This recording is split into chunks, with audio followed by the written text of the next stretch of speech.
everyone. May I have your attention, please?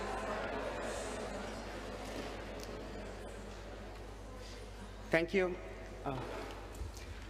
It's really a big pleasure now to introduce Dr. Jane Clandinin. Jane Clandinin is professor and founding director of the Center for Research for Teacher Education and Development at the University of Alberta. She is a former teacher, counselor, and psychologist. She's an author or co-author of 16 books. 4 books and many chapters and articles were published with Michael Connelly.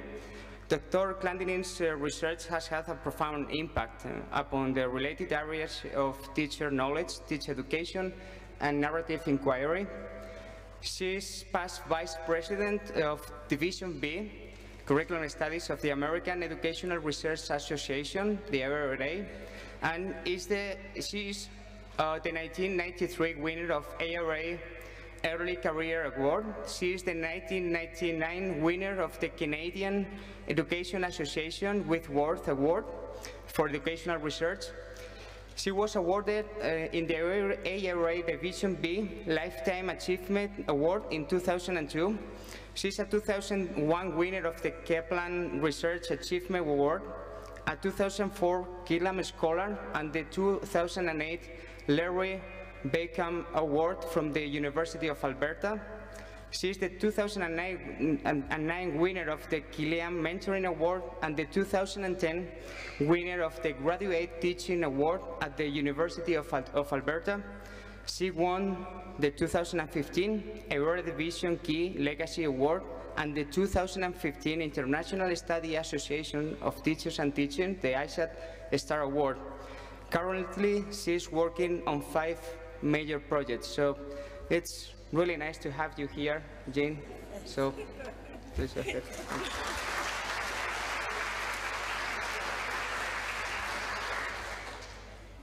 Ooh, that's a bright light.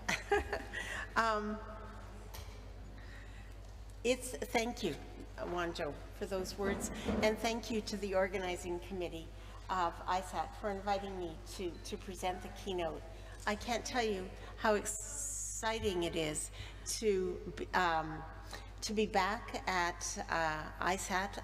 It's been many years. I've been teaching summer school, and that makes it very difficult to come to the Isatt meetings. So it's lovely to be back and to be here.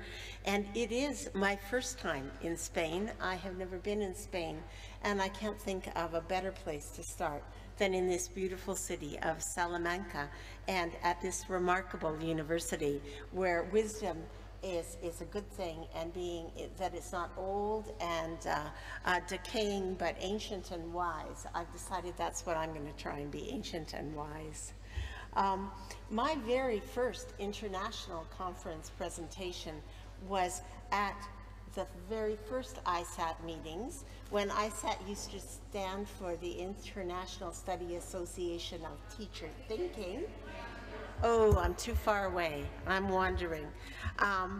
And so that was my very first international conference presentation, and I think I'm much better prepared now than I was then as a beginning scholar in teacher knowledge those many years ago.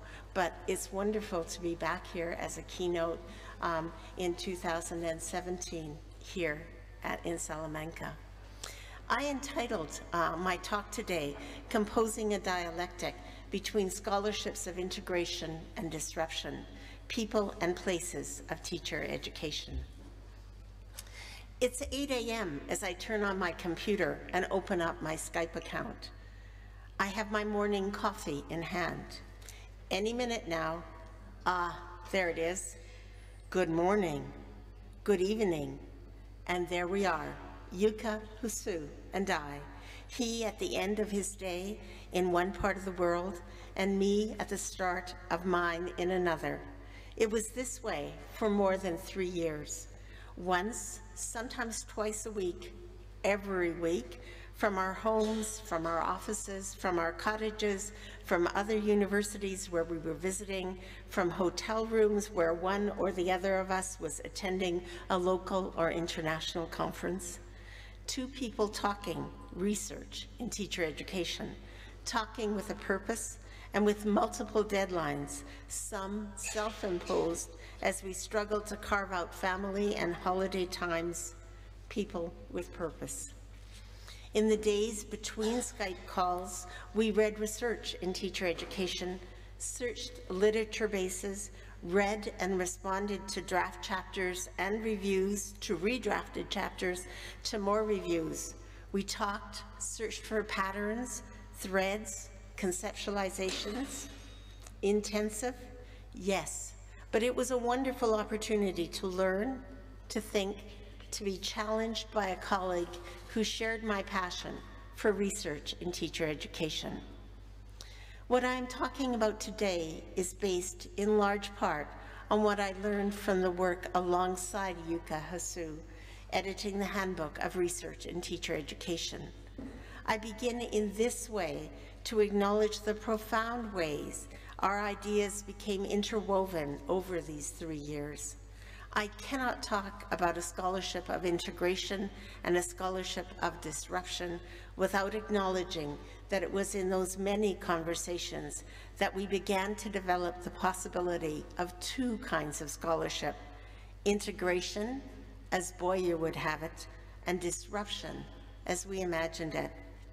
While these ideas around a scholarship of disruption seem somewhat new as we held it against a scholarship of integration, I think many of us have been engaged in a scholarship of disruption in research and teacher education for many years now. However, the dialectic between two kinds of scholarship struck us as a way to bring forth new patterns, new research possibilities, new understandings. We realize, of course, that research does not fit so easily here or there, scholarship, disruption, integration, but imagining two kinds allows us a way to move conversations forward. In a review that Bob Bullough wrote about another handbook, he drew on Boyer's words that shaped some of our initial work on conceptualizing the handbook.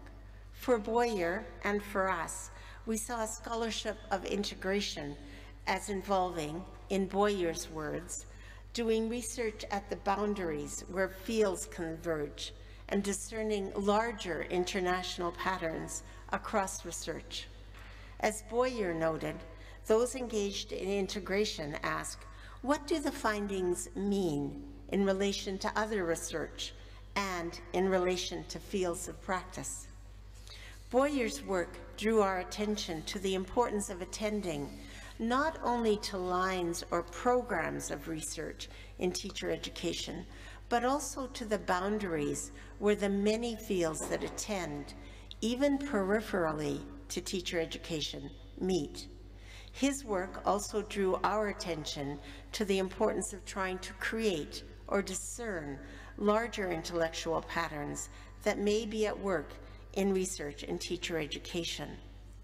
With this dual focus on attending to boundaries, as well as to creating larger intellectual patterns, we agreed with Bob Bullough that handbooks should further the scholarship of integration. Indeed, perhaps handbooks are the genre of research publication that can foster the large scale required by a scholarship of integration amidst increasingly siloed publication genres such as research articles, chapters in books, and even books themselves.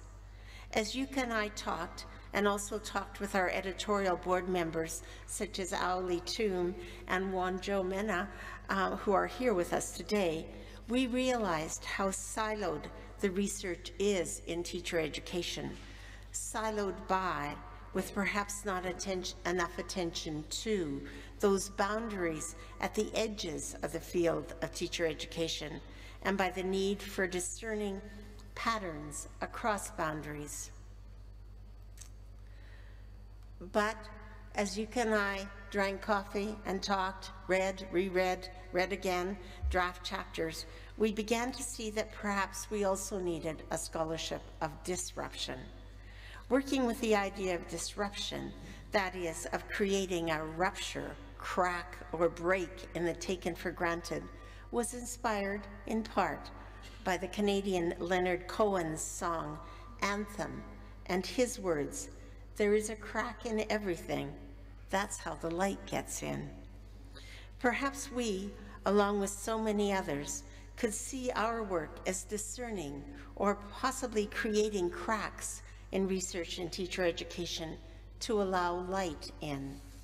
We began to imagine disruption as a way to allow light into research and teacher education and to allow us to create a scholarship through which we undid taken for granted frames as we attended to enduring puzzles in new ways with previously unheard voices and from contexts that could not be understood without new framings.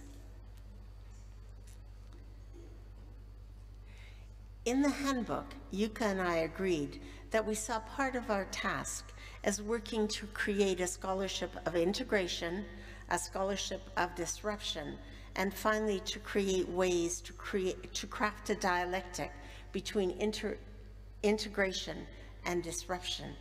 It was, and continues to be, our hope to highlight the importance of working dialectically between a scholarship of integration and a scholarship of disruption. Even more than our first thought on what was possible in the genre of a handbook, we saw a handbook was certainly the only genre where we could take up a scholarship of integration, as well as open up the possibilities for a scholarship of disruption, a scholarship we saw as allowing us to think about intellectual patterns that cut across a range of research, as well as opening questions around which fields edge the field of research on and for teacher education. Working with a dialectical stance between integration and disruption allows the possibility for making visible gaps, silences, omissions, and tensions. In this way, perhaps we discern new ways forward for research in teacher education. As we gathered our thoughts at the end of the handbook, after the 66 chapters and 11 section introductions, Yuka and I had to write the last chapter. And we debated not writing the last chapter and just saying, there it is. But we did write a last chapter. And we outlined 5 intellectual patterns that we discerned in the multiple chapters.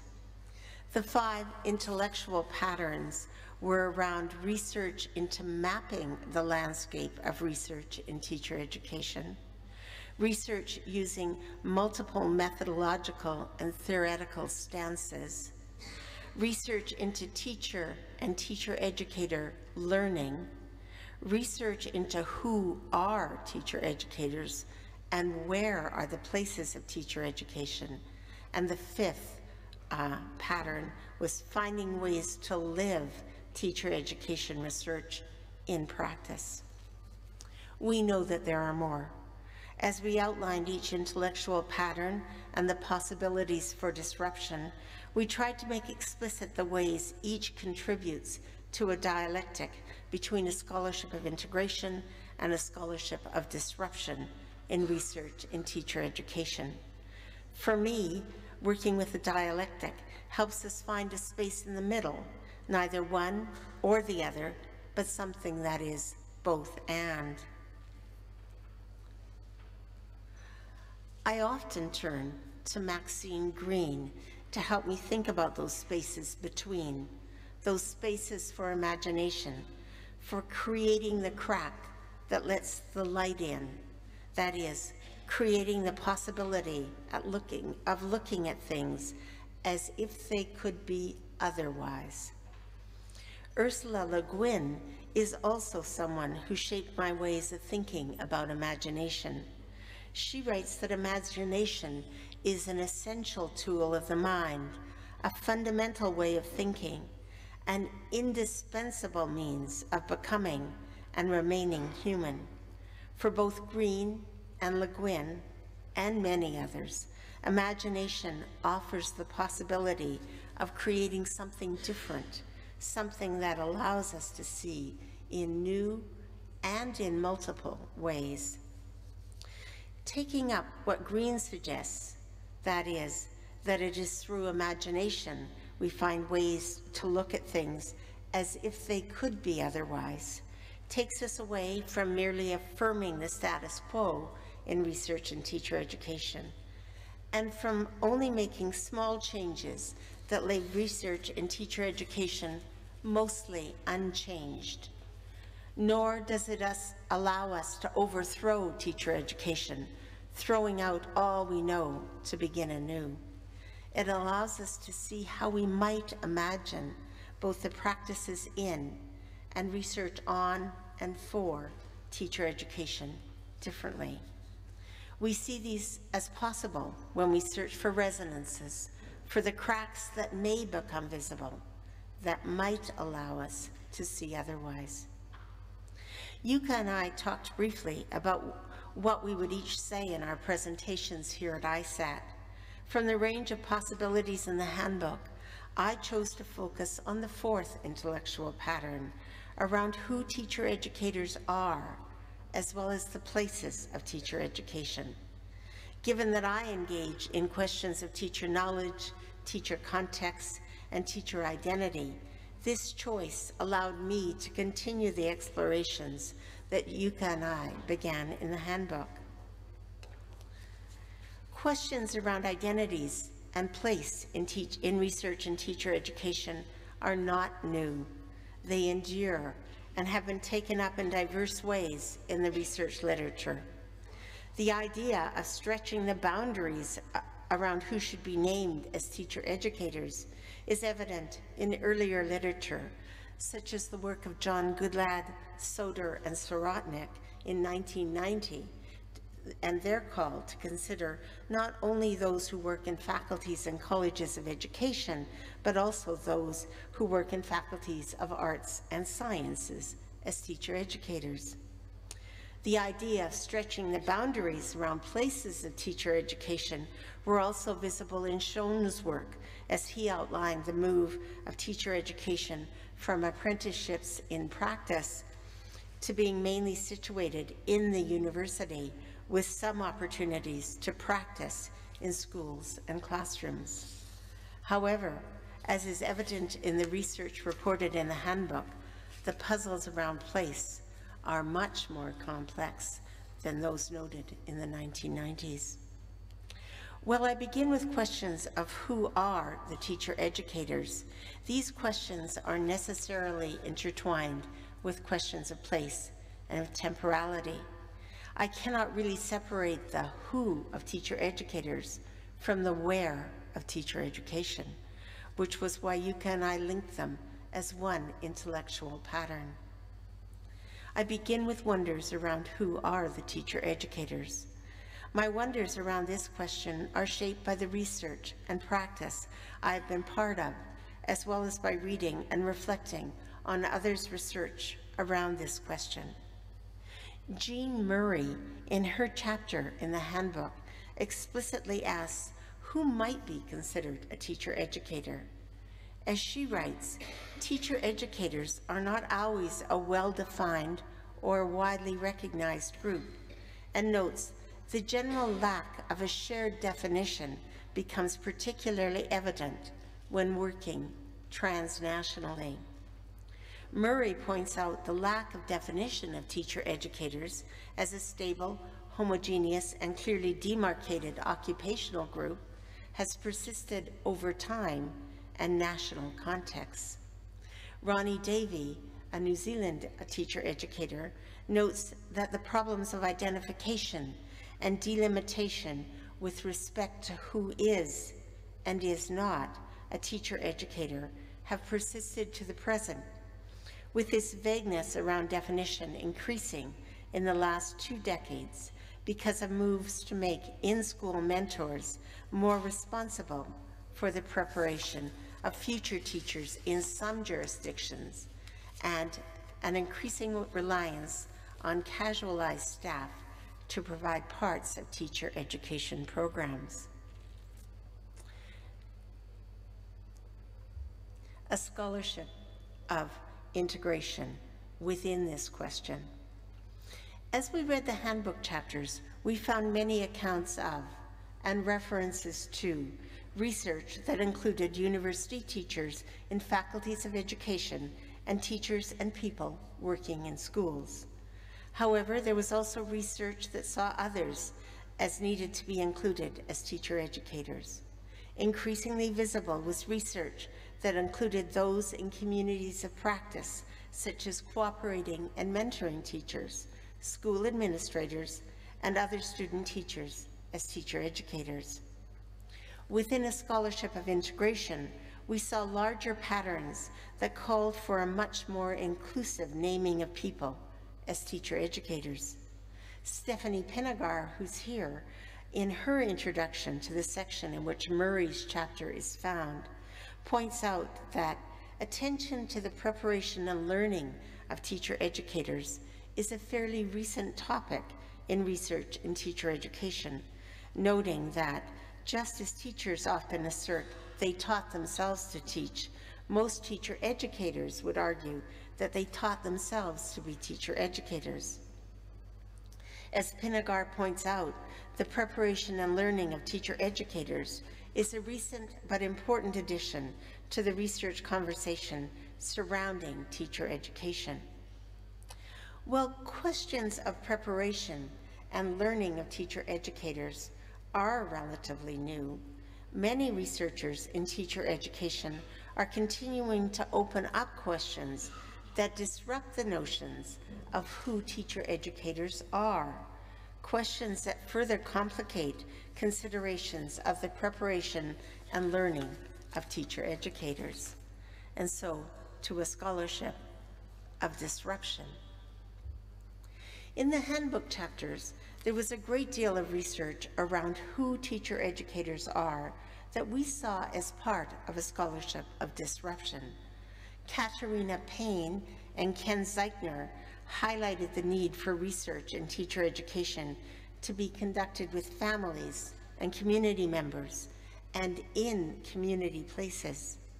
For them, families, community members, and community places are also teacher educators. Zeichner has long been an advocate for a kind of third space, what he is now calling Teacher Education 3.0, where the voices of families and community members are included not only in the practices of teacher education, but in policy discussions. In Payne and Zeichner's chapter, they argue, and these are their words, that teacher education needs to draw on the knowledge and assets of the communities and families that teacher education is preparing teachers to serve. Ignoring this knowledge denies access to beginning teachers of the contextual and cultural knowledge that is necessary for them to be successful in supporting student learning and development. Only through learning from and collaborating with students' families and communities can teacher education provide avenues for teacher candidates to learn the necessary capacities, particularly a relational capacity, to ensure success for all students. Further, they argue that teacher education 3.0 necessitates, in their words again, the weaving together of knowledge from universities, schools, and communities. To maintain separate spheres of knowledge risks the mediation of learning to be left to teacher candidates. Additionally, maintaining separate spheres of knowledge risks the continued dominance of university knowledge over school and community knowledge. In their view, there is an intense need to engage in research to come to know more about the kinds of knowledge that lives in communities, families, and places. And it is clear from what they write that they see families, communities, and places, and the knowledge that lives in those people and places as teacher educators. Their work and the work of other handbook authors view teacher-educator learning as social, cultural, familial, and institutional processes. With such a view, new perspectives on 1, who are teacher educators, 2, what do these extended groups of teacher educators teach to teachers, 3, how do these diverse teacher educators support teachers' learning in and from communities, and 4, in noting the importance of learning in and from communities, Payne, Zeichner, and others open questions about not only who are the teacher educators, but who are the communities of teacher educators. Beatrice Avalos, in her introduction to the section in which Payne and Zeichner's chapter appears in the handbook, draws attention to, and these are Beatrice's words, to the opening of the traditional teacher education space to communities and Indigenous groups, not as participants to be referred to or described, but as co-constructors in the preparation of teachers, the teacher education processes, and their enactment. Avalos, too, directs attention to a scholarship of disruption. In their chapter, Cook-Sather and Baker-Doyle speak about invitations to the co-construction of work. While their focus is on positioning students as teacher educators, it appears to fit with the processes Avalos is discussing. Brooke Madden and Florence Glanfield, whose chapter is also in the section Avalos discusses, opens up questions around what they term as pedagogical pathways in indigenizing teacher education. In Canada right now, the question of indigenizing, just after our Truth and Reconciliation Commission, after the conversations around our 150 years since Confederation, are particularly profound. But I know that in many countries in the world, in New Zealand, Australia, the US, and in Canada, but also in other countries, these questions around indigenization, certainly in South America, these questions are also very, very current and very consuming for those of us who work in teacher education, in higher education, and in schools.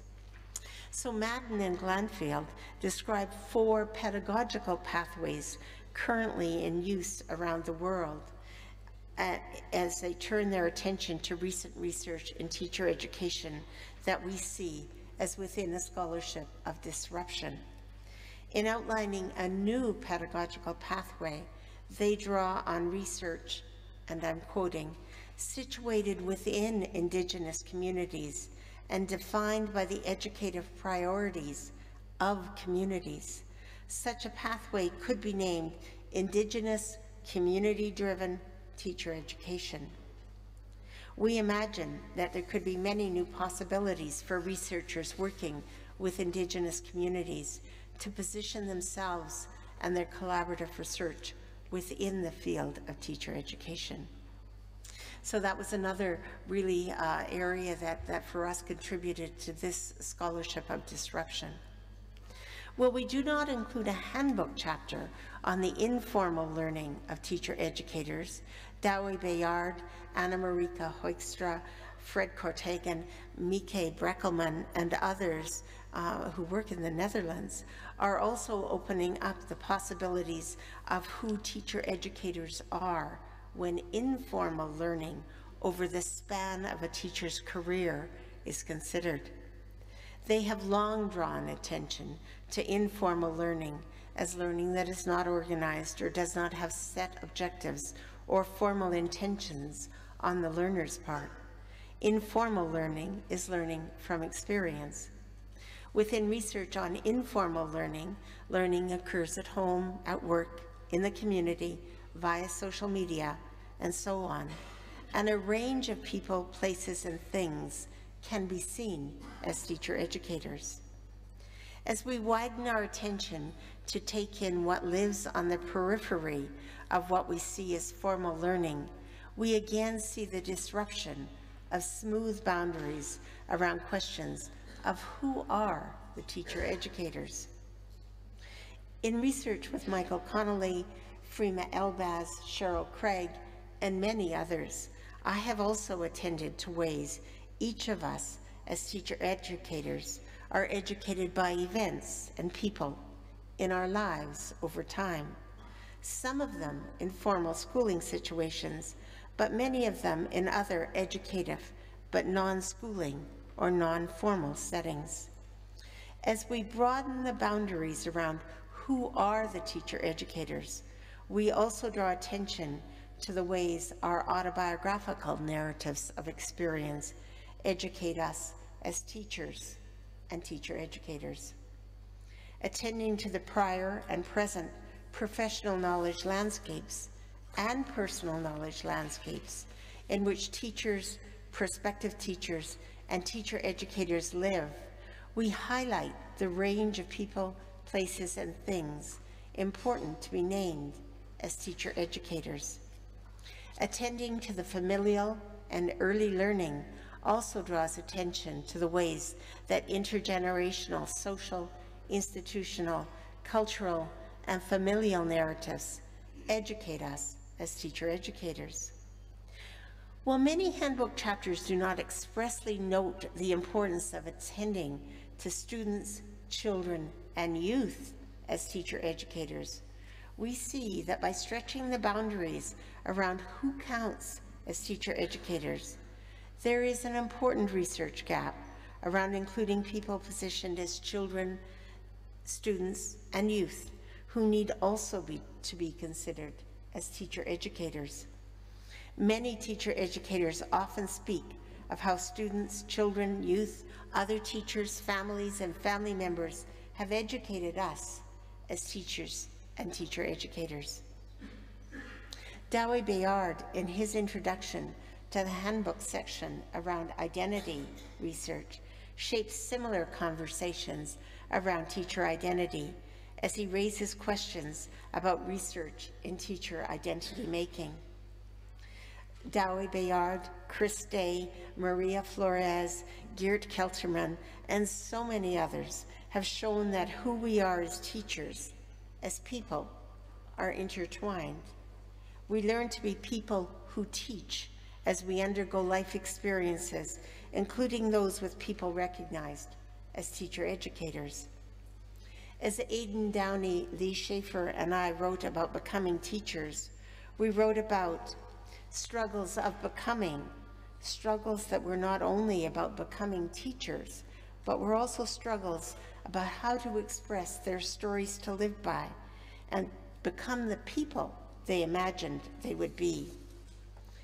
In each participant's stories to live by, we heard them tell that becoming a particular kind of teacher was interwoven with becoming a particular kind of person.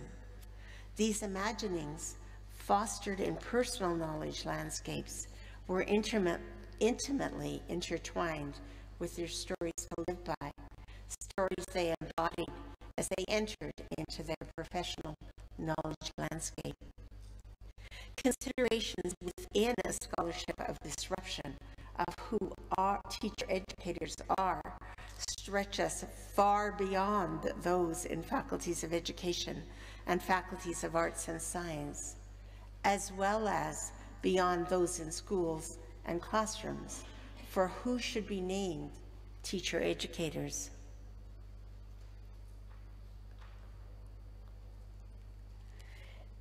As I get caught into the exciting research, which draws me more to the scholarship of disruption, I remind myself that Yuka and my intent was to keep alive the notion of a dialectic between a scholarship of integration and a scholarship of disruption as we consider the intellectual pattern of who are teacher educators.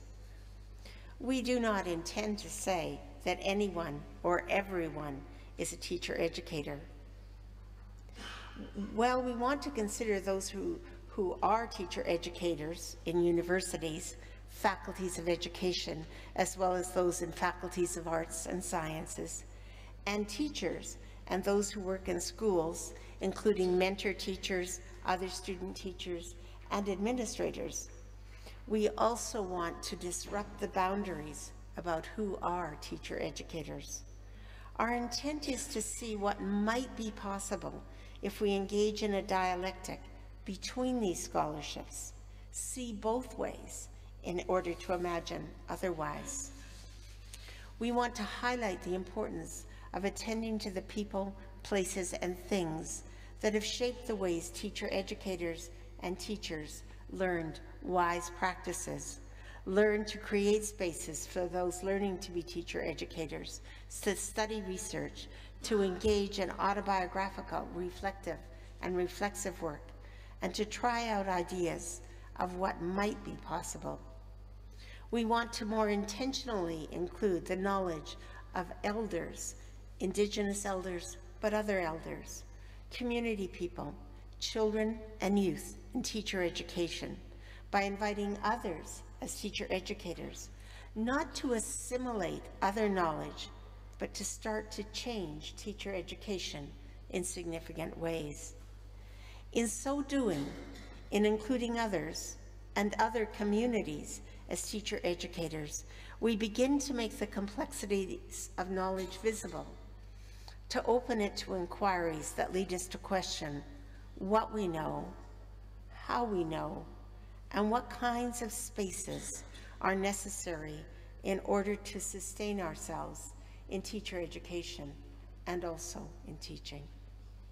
This is not work that we can undertake lightly, easily, or quickly. It is difficult, complex work that asks each of us to attend carefully to questions of who are the teacher educators and how do they work with, engage with, those learning to teach as a lifelong process.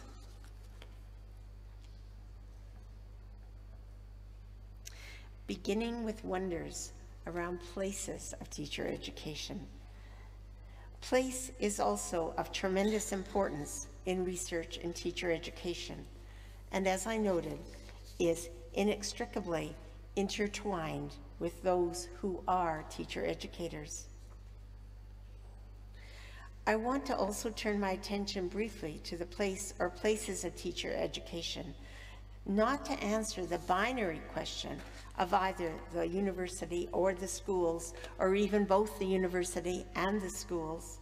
Many chapters in the handbook highlight the importance of place, including university classrooms and schools and school classrooms. Many chapters in the section on the subject matters of teacher education, and Cheryl Craig, who's here, wrote the introduction to that section, draw attention to the ways that teacher educators work, sometimes collaboratively, sometimes less collaboratively, in the university and in the schools. Some research shows how more collaborative work between schools and university leads to more successful teacher education. And we kind of thought about that in terms of the scholarship of integration. However, there is also an emerging scholarship of disruption around place. Sometimes what we see as a scholarship of disruption is connected to the calls made by Payne, Zeitner, and others around who teacher educators are. Craig Deed, an Australian researcher, draws on a metaphor of schoollessness that broadly references learning environments that are representative of the affordances of digital spaces, including openness and individualization of learning. Deed reviews research that shows the ways that, in his words, digital technology fragments and intensifies the contextual milieu of teacher preparation and expands the scope and reach of teacher-educator work and identity into different learning environments beyond the formal, structured campus experience. By including virtual learning places, DEED opens up other questions around places in research and teacher education, ones that increasingly shape practices in teacher education. Craig's chapter is just wonderful as it opens up some of these questions. Wonders around the ways place is implicated in research and teacher education has long been fascinating to me, and I've been fortunate to be challenged by doctoral students who share my interests. Sean Lessard's doctoral work highlighted place in teacher education research. At the time he undertook his doctoral work, Sean Lessard, a First Nations high school teacher, was puzzled by the low high school completion rate of Indigenous students in his high school.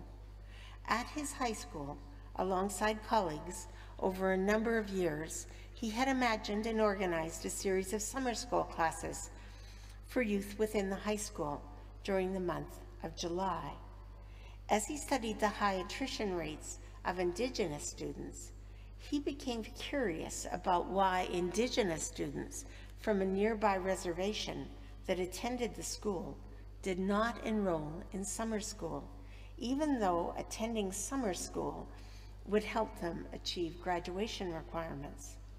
Sean and his colleagues engaged in research conversations with Indigenous students about what a different type of summer school experience might look like. After these conversations, Sean and the other teachers offered the summer courses in the home place of the youth, that is, in Enoch Cree Nation reservation. As they imagined the summer courses with the students, they were attentive to the lives of the students and acknowledges the experiences they live during summer months. In doing so, they found ways to both acknowledge and honor the youth's experiences within their communities during these important summer months. Sean wrote about their experiences of teaching the summer courses on the reservation in ways that fit with the rhythms of the youth and their families and communities. The high school completion rate improved, and there were profound impacts on the teachers who were part of the program. As an aside, I was teaching a course this last term, and one of the teachers who had taught with Sean in this program was in the class. It was a master's level class on research and teaching, and she talked about this experience as probably the most profound experience she'd had in her high school teaching. She was a high school math teacher, and she said it changed everything about what she was doing when she was actually teaching this course on the reservation in ways that fit with the rhythms and schedules of the young people. Claire DeRoche's doctoral work also raised questions around place, as she, a university teacher educator, worked with 4 pre-service teachers alongside children outside the borders established by school routines and rules by volunteering in after-school programs at the same time as they were taking courses at the university. The different places with the youth in the after-school program and in the university courses created, in Claire's words, a learning space that had contextual, relational, and temporal qualities that combined to create an educative experience. DeRoche described the pre-service teachers' experiences in the after-school program as dispositioning contexts, qualitatively different from traditional field placements. Situated in a community context, the youth club offered an opportunity to engage with children in a space unlike anything they had known in the university classroom or would experience in their future practicum experience. DeRoche described the pre-service teachers as working to connect the children's lives outside school, a kind of metaphorical and literal window on the lives of children, which allowed them to meet children different from themselves, to meet children's siblings and sometimes other family members. In a carefully designed series of experiences, the student teachers laid their own childhood experiences alongside the children and youth's experiences and began to awaken to their own original landscapes that had shaped them. The pre-service teachers, while comfortable in schools and classrooms, found themselves in a place outside of school that dispositioned them as they found themselves strangers in the unfamiliar to them youth club. As DeRoche noted, the youth club setting was also unique in that it provided an opportunity to engage with children in a context that was neither like home nor like school. It was situated somewhere in between what education students typically experience as theory-driven teacher education classrooms and practice-driven practicum settings. The youth club provided a learning space where the student teachers could engage with children from diverse backgrounds as children and not as students. What was clear in both Lessard's and DeRoche's studies was that the place of school and the place of university, as well as who teachers and teacher educators are within these places, are shifted by moving into other places. This research, of course, is not the only work where such questions are engaged.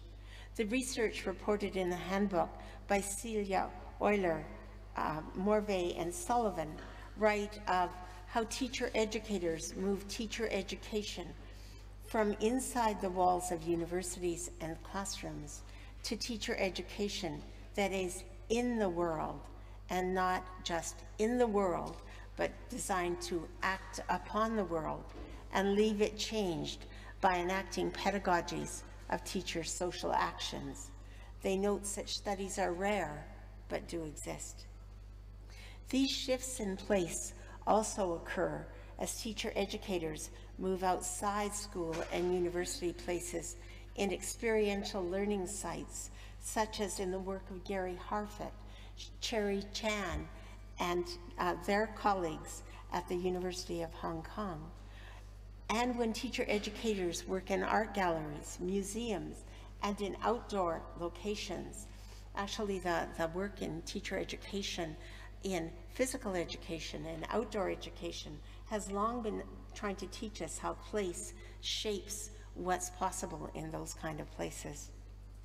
What is remarkable is the ways that shifting the place of teacher education outside schools or university settings opens up other ways to compose relationships among people and to open new possible questions about social relations. Many chapters in the handbook attune us to see how different places themselves, also work in agentic ways, that is, as active participants in teacher education research. This notion of place as an active agent is particularly compelling to me.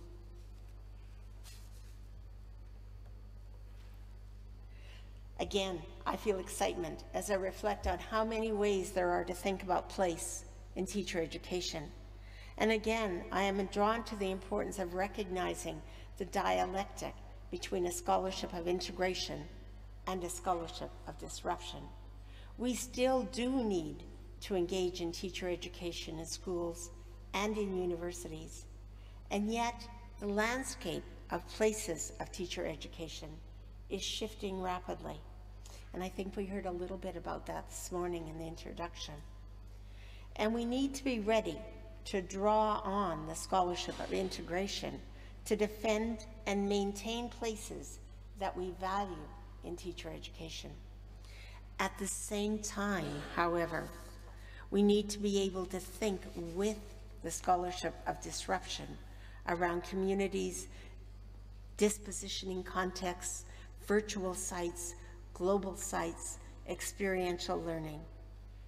The importance of being able to imagine otherwise will, of necessity, ask us to be ready to find ways to engage spaces in the middle spaces where light makes visible what was unseen or is yet unknown or unknowable. Gathering thoughts. There is a rich field of research in teacher education that opens up who are the teacher educators and what are the places of teacher education. This more inclusive boundary disrupts some of the ways that teacher education has been conceptualized. There is a crack in everything. That's how the light gets in, wrote Leonard Cohen. And I'm going to end on a little bit of a personal note here. I've spent the last 2 weeks with my 7-year-old grandson, Peter. Peter often responds to me when I say something with the question, "How do you know that, Grandma?" He calls me to give evidence for my statement. The term fake news has found its way into his discourse, and sometimes if I have no response for the evidence of my knowledge claims, he lets me know that I might be spreading fake news. I credit his wonderful preschool teachers and his parents with teaching him to ask people for evidence of their knowledge claims.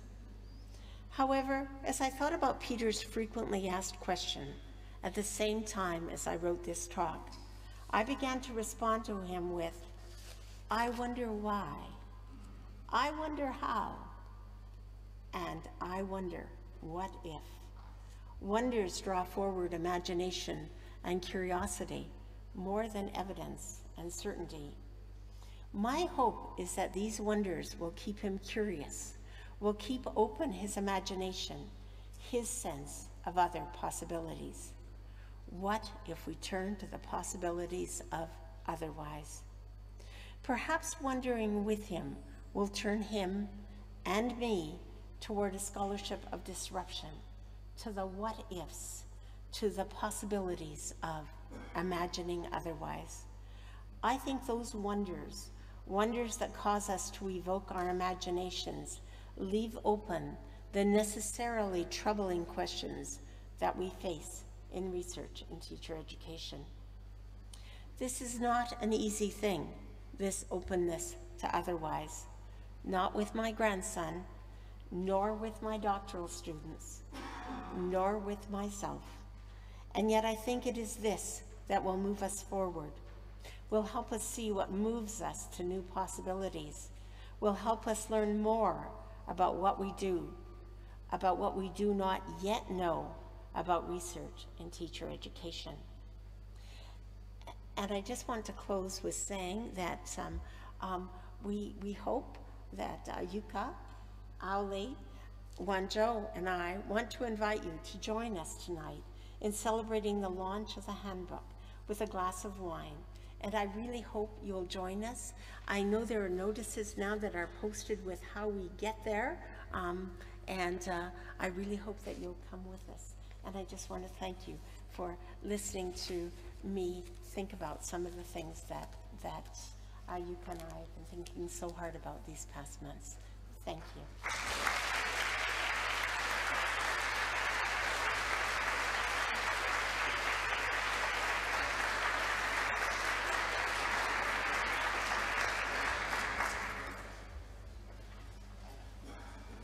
Just a quick note about the lunch venue. So we are going to have lunch in the next door building, which is as soon as you exit this building, you go to the right, 50 meters walk, and you'll find a beautiful building. It was an old Irish residence for students dating back from the 17th century. So we're going to have lunch in the second floor of the cloister there, just a quick buffet. And then the second note is about the welcoming cocktail. So it's going to be taking place in a hotel which is 5 minutes drive away from the conference venue. So that means that there will be buses waiting for you at 8:15 and also 8:25. So they are going to be waiting for you just in front of the main facade of the building we are going to have lunch. Yep, thank you for that.